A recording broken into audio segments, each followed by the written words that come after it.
The Galactic Council's emergency session had been called for the third time this cycle, and Admiral Kethvar of the Zentorian fleet could smell the fear pheromones wafting from his colleagues across the chamber.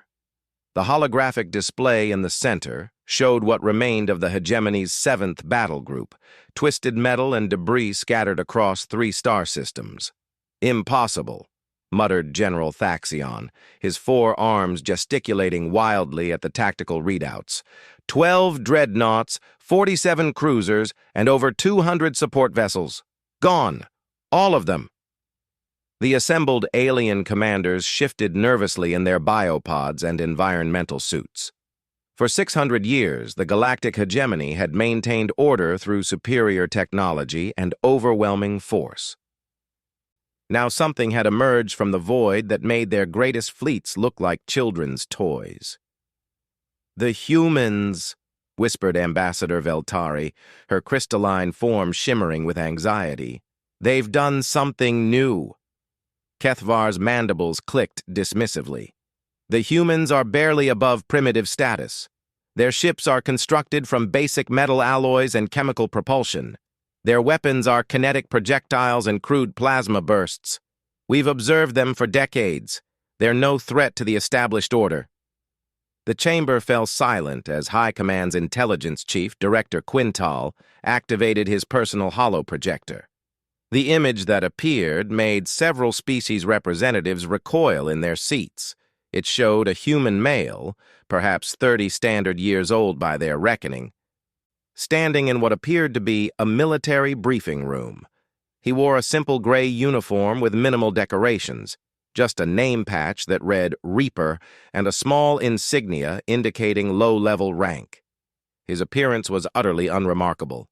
Average height, brown hair cropped short, and the kind of face that would disappear in any crowd.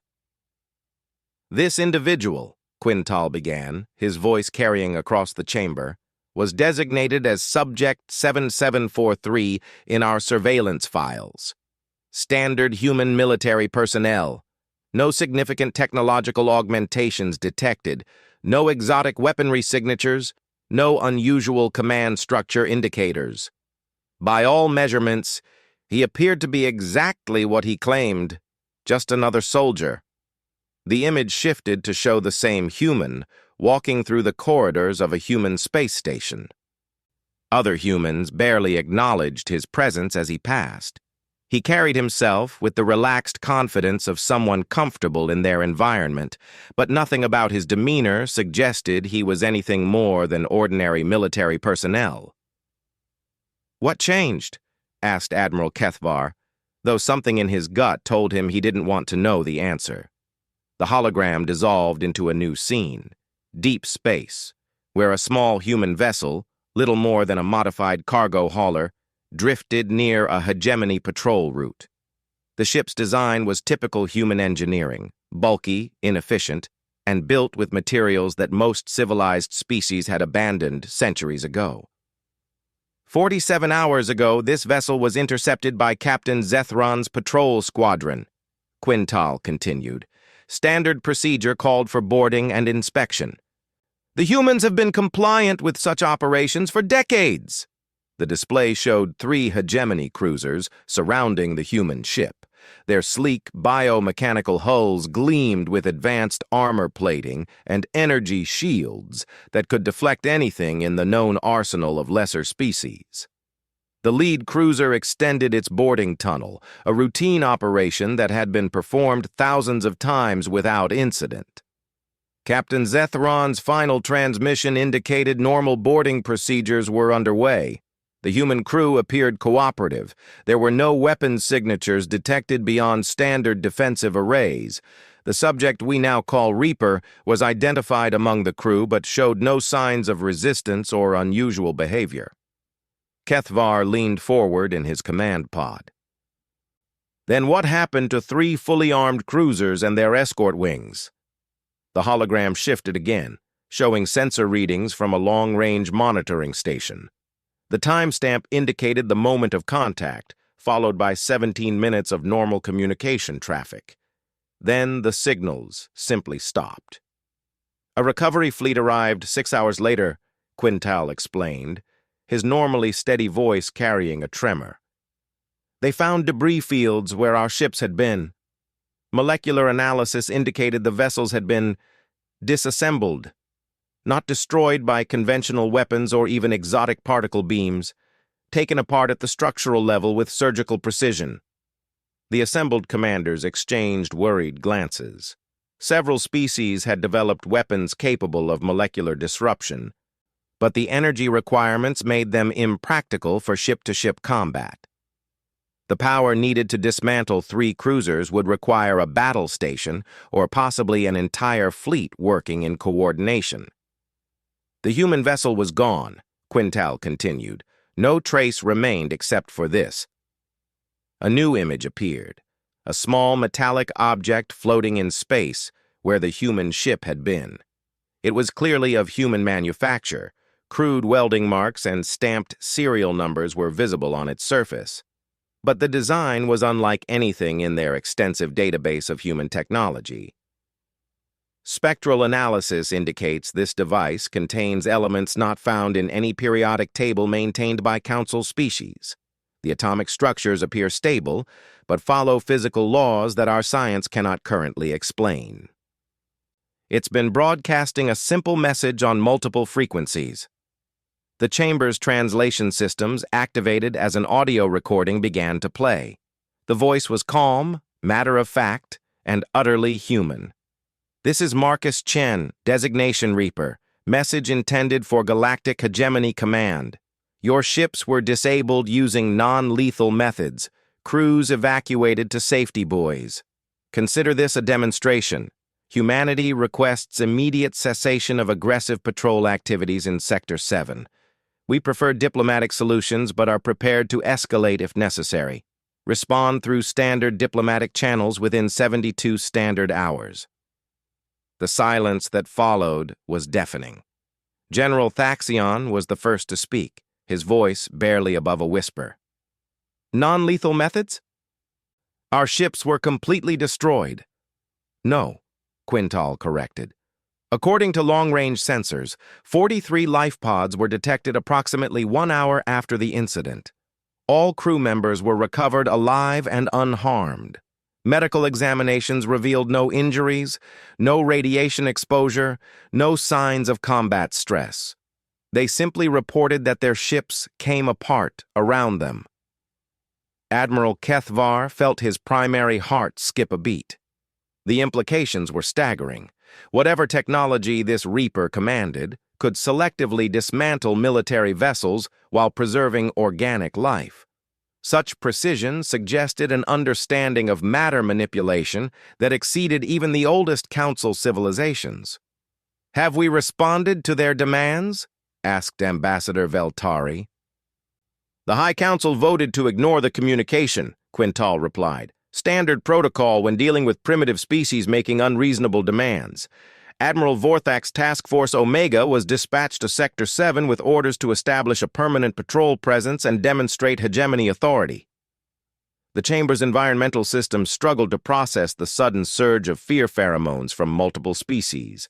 Task Force Omega represented the pinnacle of hegemony military power, 5 dreadnoughts, each one a kilometer-long fortress bristling with weapons that could crack planet-sized asteroids. "When did they arrive in Sector 7? Kethvar asked, though he suspected he already knew the answer.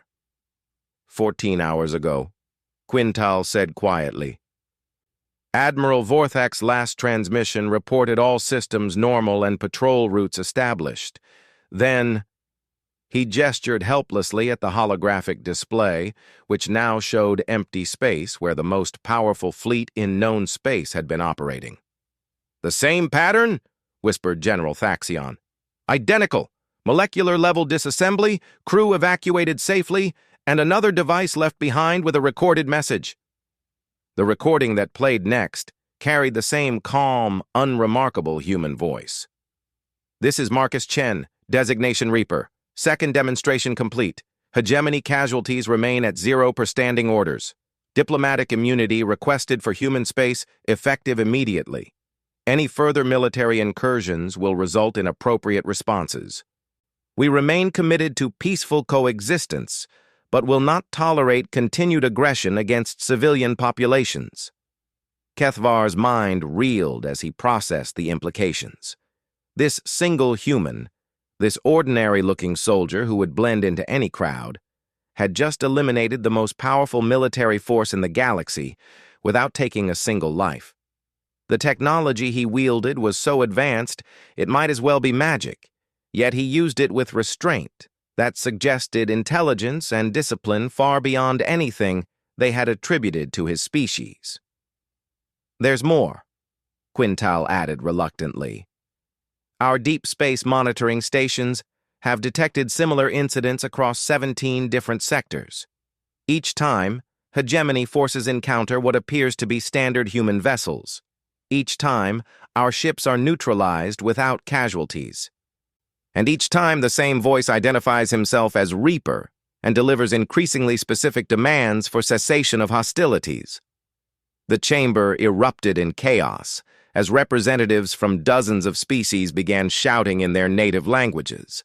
The translation systems overloaded trying to process the simultaneous conversations, creating a cacophony of electronic noise that only added to the confusion. Admiral Kethvar raised his voice above the din. "How many humans are there with this technology? Are we facing an invasion fleet?" "That's what makes this so terrifying," Quintal replied, once order was restored. "According to our analysis, it's just him. One human, Marcus Chen, apparently operating alone from a single modified cargo vessel that our sensors can barely detect even when we know where to look." The silence returned, heavier than before. The assembled military commanders, veterans of countless campaigns against rebellious worlds and hostile alien civilizations, found themselves confronting something unprecedented. A single individual with technology so advanced that their combined fleets were effectively helpless against him. "What do we know about this Reaper?" Admiral Kethvar asked. "Very little. Human military records indicate he was a mid-level technician specializing in equipment maintenance. No command experience, no advanced education, no indication of genius-level intellect. According to his own species, Marcus Chen was perfectly ordinary, just another soldier doing his job and staying out of trouble." Ambassador Veltari's crystalline form flickered with agitation. "Then how did he acquire such technology? Did the humans develop it in secret?" "Negative. Our surveillance of human space indicates they remain at their established technological level. Their most advanced warships would be considered obsolete by our standards from 4 centuries ago. Whatever Chen possesses, he appears to be operating independently of his own government." The implications sent fresh waves of fear through the chamber. If this human had somehow acquired or developed universe-changing technology on his own, without the backing of a major civilization or military organization, then everything they thought they knew about the balance of power in the galaxy was wrong. Kethvar stared at the holographic image of the unremarkable human face and realized that their entire understanding of the universe had just shifted fundamentally. This ordinary-looking soldier had somehow become the single most dangerous individual in known space, and none of them had any idea how or why. The game had indeed changed. Now they needed to figure out what the new rules were, before Reaper decided to teach them himself. 3 days after the destruction of Task Force Omega, Marcus Chen sat alone in his ship's tiny galley, methodically eating a meal of reconstituted protein paste and synthetic vegetables. The food was standard military rations, bland, nutritious, and completely unremarkable, just like everything else about his life had been until 6 months ago. His ship, the Maintenance Bay 7, was exactly what its name suggested, a converted cargo hauler that had been retrofitted for deep space repair operations. The hull showed countless scorch marks from welding repairs, and the interior still smelled faintly of lubricants and metal shavings. Anyone who bothered to examine it would see nothing more than a working man's vessel, equipped for the unglamorous job of keeping human space infrastructure operational. The communications array chimed softly, indicating an incoming transmission on diplomatic frequencies. Marcus activated the receiver and wasn't surprised to see the angular features of Ambassador Sarah Martinez, humanity's representative to the Galactic Council. Her expression was a mixture of confusion, fear, and barely controlled anger. "Marcus," she began without preamble, "what the hell have you done?" He finished chewing before responding. "Morning, Ambassador. I've been requesting discussions through proper channels for weeks. Glad to finally hear back from someone in authority." "Don't you dare act casual with me," Martinez snapped. "The entire Galactic Council is in an uproar. They're claiming you've destroyed multiple fleets and are making demands that could start an interstellar war. The human government had no knowledge of your actions and no authorization for whatever technology you're using." Marcus leaned back in his chair, studying her face through the holographic display. Ambassador Martinez was a career diplomat who had spent decades building relationships with alien civilizations. She understood better than most how precarious humanity's position was in galactic politics. To her, his actions must seem like the reckless behavior of a madman who could doom their entire species. "Sarah," he said quietly, "do you remember the Kepler station incident?" Her angry expression faltered slightly. That was different. A terrorist attack by extremist factions. It had nothing to do with official hegemony policy." 17,000 civilians, Marcus continued. Men, women, children, vaporized in an instant because some alien bureaucrat decided humanity was getting too comfortable in our own space. The official investigation concluded it was an unfortunate miscommunication and recommended better diplomatic protocols in the future. Martinez's shoulders sagged. She had been part of those diplomatic efforts, spending months crafting carefully worded agreements that ultimately meant nothing. The galactic hegemony operated from a position of absolute technological superiority, and they made decisions about human lives with the same casual indifference they might show toward livestock. "That doesn't justify what you've done," she said, but her voice lacked conviction. "I haven't harmed anyone," Marcus replied. "Every alien crew member from those fleets was evacuated safely. I made sure of that. Can the same be said for what they've done to us?" The hologram flickered as the transmission suffered brief interference. When it stabilized, Marcus could see that Martinez was no longer alone. A figure in military dress uniform had entered the frame. Admiral James Kowalski, the highest-ranking officer in the Human Defense Force. "Chen," the Admiral said sharply, "you're in violation of about 50 different military codes and international treaties. Stand down immediately and report to the nearest human facility for debriefing." Marcus almost smiled. Admiral Kowalski was a good man who had spent his career trying to build a military force capable of protecting humanity from external threats.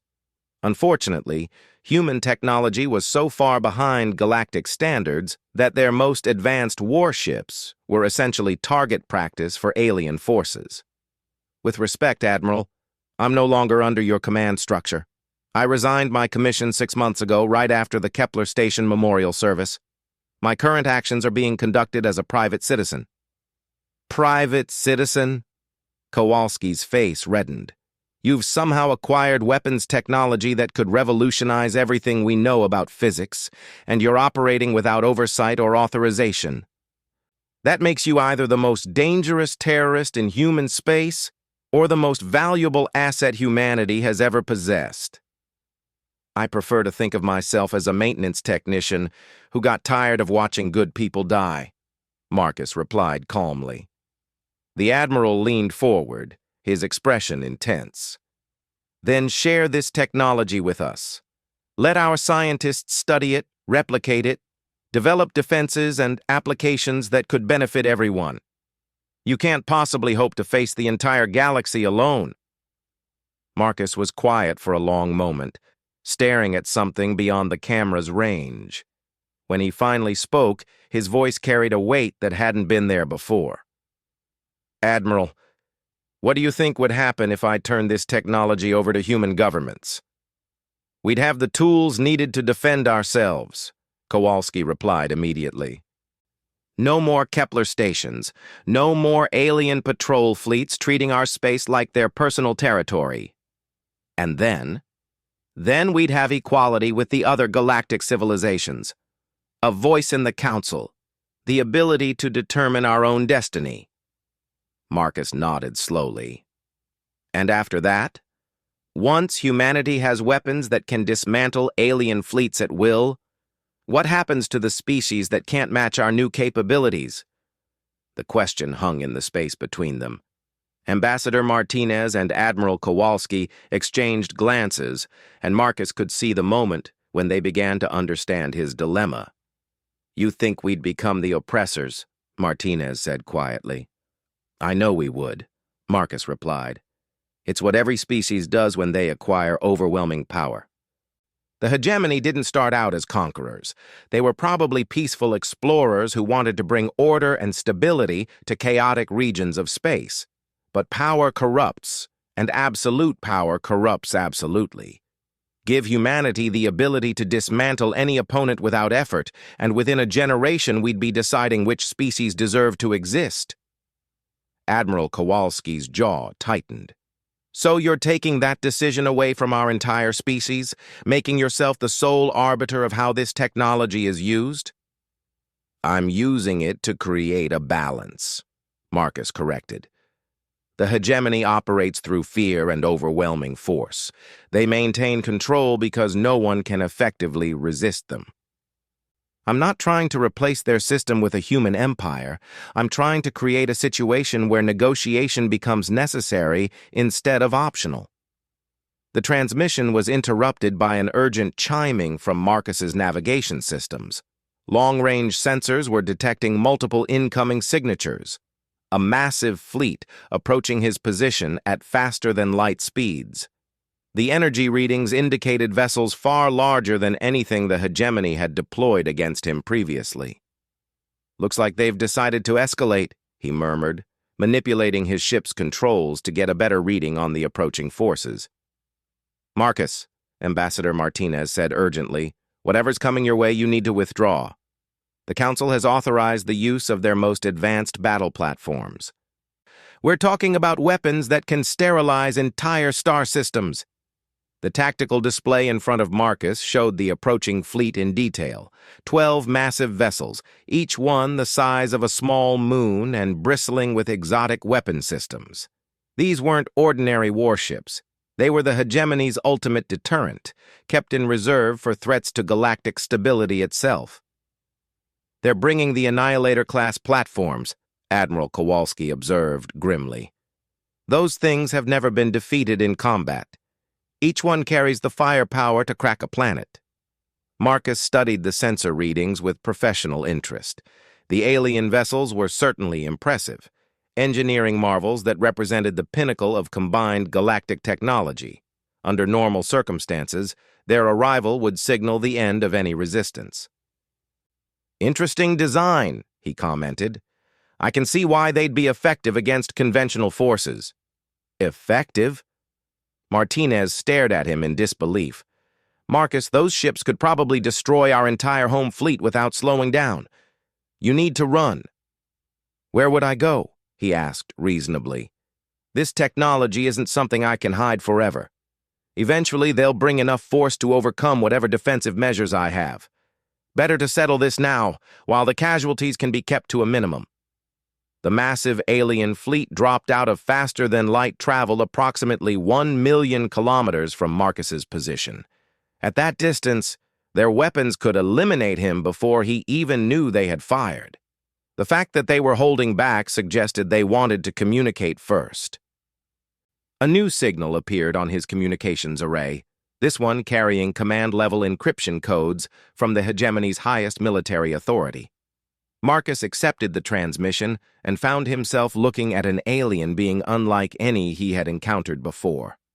The creature appeared to be some kind of energy being, its form shifting constantly between different configurations of light and electromagnetic fields. When it spoke, the words bypassed his translation systems entirely, appearing directly in his consciousness with perfect clarity. Human designation Marcus Chen, also known as Reaper. I am Supreme Commander Zix Thala of the Hegemony's Final Response Division. You have demonstrated capabilities that represent a potential extinction-level threat to galactic civilization. Marcus remained calm despite the alien's intimidating presence. Supreme Commander, I notice you stopped well outside effective weapons range. That suggests you're interested in talking rather than fighting. You have neutralized 17 separate military formations without apparent effort. Our analysis indicates that you possess technology several centuries beyond anything in our databases. Before we proceed with total sterilization protocols, we offer one opportunity for explanation and negotiation. That's generous of you, Marcus replied dryly. What exactly are you offering? The energy being's form shifted to what might have been a more aggressive configuration. Immediate surrender of yourself and your technology to hegemony custody. In exchange, we guarantee the continued existence of your species under protective custodial status. Refuse, and both you and humanity face complete elimination within the next standard hour. Ambassador Martinez's voice cut into the transmission from the secondary channel. Marcus, please, don't let your pride doom our entire civilization. He looked at the massive alien fleet displayed on his tactical screen. 12 world-killing weapons aimed at a single converted cargo hauler. By any reasonable measure, he was so completely outmatched that surrender was the only rational choice. Supreme Commander, he said finally, I appreciate the offer, but I'm afraid I'll have to decline. The alien being's form flared with what might have been surprise or anger. Explain your reasoning, human. Marcus stood up from his chair and moved to the small viewport that looked out into space. The alien fleet was visible in the distance, a constellation of deadly lights against the stellar background. 6 months ago, I was exactly what I appeared to be, an ordinary maintenance technician keeping human equipment operational. I had no special training, no advanced education, no particular ambition beyond doing my job and staying out of trouble. Then the Kepler station incident happened, and I watched 17,000 people die because we were powerless to stop it. He paused, remembering faces from the memorial service. Friends and colleagues who had been vaporized in an instant by weapons humanity couldn't even understand, let alone counter. That night I made a decision. I decided that being ordinary wasn't enough anymore, so I became something else. What did you become? The Supreme Commander asked. Marcus smiled, and for the first time since the conversation began, his expression showed something other than calm professionalism. It was the smile of someone who had been holding back, who had been playing a role and was finally ready to stop pretending. I became the thing that keeps monsters awake at night, he said quietly. I became humanity's answer to the question of what happens when nice guys finish last one too many times. The alien fleet began moving forward, weapon systems powering up for what would likely be the largest military engagement in galactic history, but Marcus Chen just stood at his viewport, watching them approach with the patience of someone who had been waiting for this moment for a very long time. The game was about to change again, and this time, everyone was going to learn what happened when humanity's most ordinary soldier decided he'd had enough of being ordinary. The first indication that something was wrong came when Supreme Commander Zix Thala's Annihilator-class platforms began experiencing system failures. Not explosive failures or dramatic shutdowns, just quiet, systematic malfunctions that started with their targeting computers and spread through their weapons arrays like a digital infection. Marcus Chen stood at his viewport, watching 12 world-killing machines slowly discover that their most advanced technology was becoming inert. The alien vessels began broadcasting urgent communications to each other, their perfect formations wavering as crews tried to understand why systems that had functioned flawlessly for millennia were suddenly refusing to respond. "How are you doing this?" Supreme Commander Zix Thala's voice carried a tremor that might have been fear or rage. "Our sensors detect no energy weapons, no electromagnetic pulses, no exotic particle emissions from your vessel." Marcus activated his ship's external communication array, his voice carrying clearly across the 1,000,000 kilometers separating him from the alien fleet. "You're thinking about this wrong, Supreme Commander. You assume I'm attacking your ships. I'm not. I'm simply asking them to stop working, and they're agreeing with me." On his tactical display, he could see the alien crews frantically trying to restart their disabled systems. Emergency protocols were being activated, backup power systems were being brought online, and secondary weapon arrays were being tested. Nothing responded. The most powerful military force in galactic history was slowly becoming a collection of very expensive metal sculptures. "Impossible," the alien commander transmitted. "Technology cannot simply choose to malfunction. Your vessel shows no signs of advanced processing capability. Our scans indicate you're operating with computational systems that are centuries behind our own standards." Marcus smiled at the familiar frustration in the alien's voice. Everyone made the same mistake when they tried to understand what he was doing.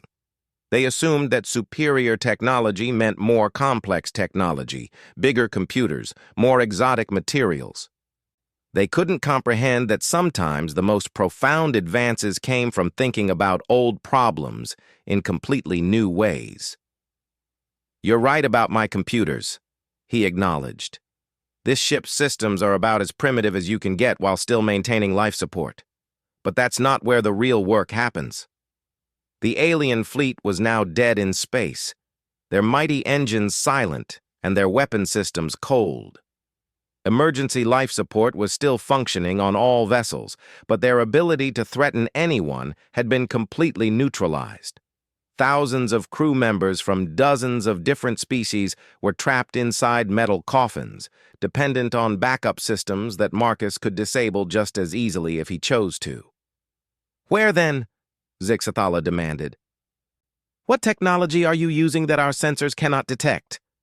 Marcus moved away from the viewport and sat back down at his simple control console. The chair was standard human military issue, uncomfortable, practical, and showing signs of years of use. Everything about his environment screamed ordinary, unremarkable, completely normal. "I'm not using technology," he said quietly. "I'm using understanding." The communication channel was silent for several minutes. When the Supreme Commander finally responded, his voice had changed. The imperious confidence was gone, replaced by something that sounded almost like wonder. "Explain." Marcus leaned back in his chair, remembering the moment 6 months ago when his perspective had shifted so fundamentally that everything else followed naturally. He had been standing in the ruins of Kepler Station, looking at a memorial wall covered with names, when the revelation had struck him with perfect clarity. Every piece of technology in this galaxy, every ship, every weapon, every computer system, was built by someone who thought they understood how the universe works. But understanding isn't the same thing as knowing. It's deeper than that, more fundamental. He gestured toward his own ship's humble control systems. "These computers process information according to rules that were programmed into them by human engineers. Your ships follow the same principle, just with more sophisticated programming created by more advanced civilizations. But programming is just a way of describing relationships between different states of matter and energy." "Continue," the alien commander said. "The thing is, those relationships aren't fixed laws of nature. They're more like agreements, consensual arrangements between conscious beings and the universe around them. Most of the time, everyone agrees on what the rules should be. So the agreements hold. But occasionally, someone comes along who understands the system well enough to suggest different arrangements.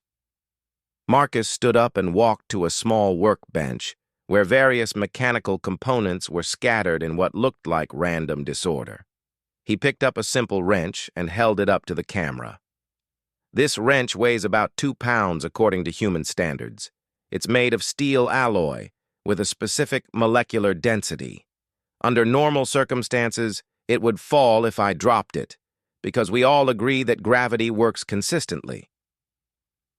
But what if I disagree with that arrangement? He opened his hand. The wrench didn't fall. Instead, it hung in the air exactly where he had released it, rotating slowly as if it were in zero gravity, despite the fact that his ship clearly maintained standard artificial gravity everywhere else. "Impossible," Zixthala whispered. "No," Marcus corrected gently. "Just impolite. I'm violating the normal agreements about how physical objects should behave. Most people would consider that rude, which is why it rarely happens. But sometimes rudeness is necessary." The floating wrench began to glow with a soft blue light. As Marcus watched, its molecular structure started to change, steel transforming into what looked like crystalline material that shouldn't have been able to exist under normal physical laws. After Kepler Station, I spent weeks studying the debris, analyzing the weapon signatures, trying to understand how hegemony technology could be so much more advanced than anything humanity possessed. That's when I realized that their advantage wasn't better engineering. It was better agreements. He gestured toward the disabled alien fleet. "Your ships work because billions of conscious beings across the galaxy have agreed on certain fundamental principles about energy transfer, material properties, and information processing. Your weapons are effective because everyone accepts that certain frequencies of directed energy should disrupt molecular bonds in predictable ways." The crystalline wrench in his hand began to shift again, this time becoming what looked like a miniature galaxy with tiny stars orbiting around each other in impossible patterns.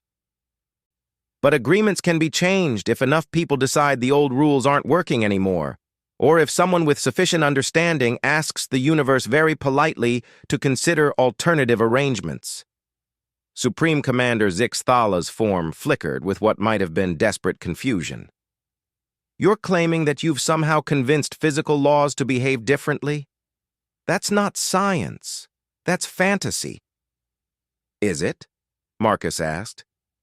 "Your own species exists as organized energy patterns that maintain coherent consciousness without requiring biological substrates. How is that any more scientifically probable than what I'm doing?" The alien commander fell silent.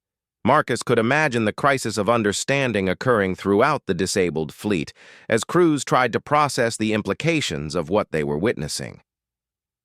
"The truth is," Marcus continued, "consciousness and physical reality are much more closely connected than most civilizations want to acknowledge. It's easier to pretend that the universe runs on automatic, following rigid laws that can't be influenced by thought or will. But deep down, everyone knows that's not quite right." He closed his hand around the miniature galaxy, and when he opened it again, the object had become a simple steel wrench once more. This time, when he let go, it fell normally to the deck. "So when your ships encountered my vessel, I didn't attack them with exotic weapons or superior technology. I simply had a conversation with the underlying principles that make your technology function and suggested that they might want to take a break." The communication channel carried a new voice, Ambassador Martinez, transmitting from Earth. "Marcus, we're receiving reports that similar incidents are occurring throughout hegemony space. Entire fleets are going dead simultaneously. How is that possible if you're here talking to us?" Marcus smiled at the question he had been expecting. "Sarah, how many humans do you think have been killed by hegemony actions over the past century? How many families destroyed? How many colonies abandoned? How many people who just wanted to live their lives in peace?" "Thousands," she replied quietly.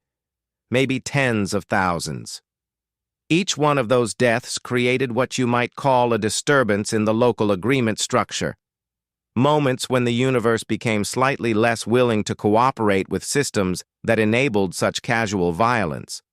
Most of the time, those disturbances are too small to matter. But occasionally, someone comes along who knows how to amplify them. On his tactical display, Marcus could see additional signatures appearing throughout the nearby star systems.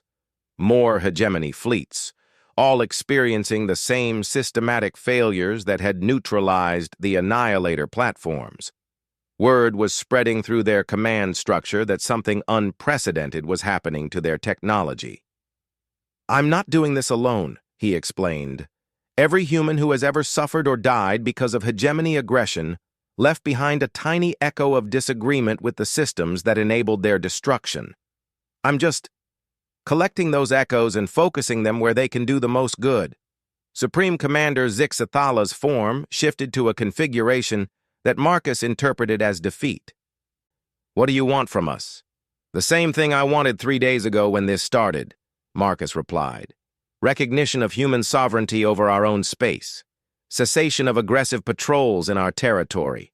Reparations for the lives lost at Kepler Station and other incidents. And a formal apology acknowledging that the hegemony's treatment of humanity has been unacceptable. And in exchange, your fleets will start working again. Your technology will resume normal operation, and humanity will become a quiet, peaceful neighbor who minds our own business and doesn't cause trouble for anyone." The alien commander was quiet for a long moment. "How do we know you won't use this capability against us again if we disagree with your demands in the future?"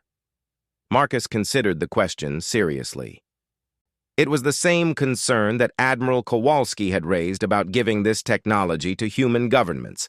Power corrupts, and absolute power corrupts absolutely. "Because," he said finally, "I'm still just a maintenance technician at heart. My job is to fix things that are broken and keep systems running smoothly.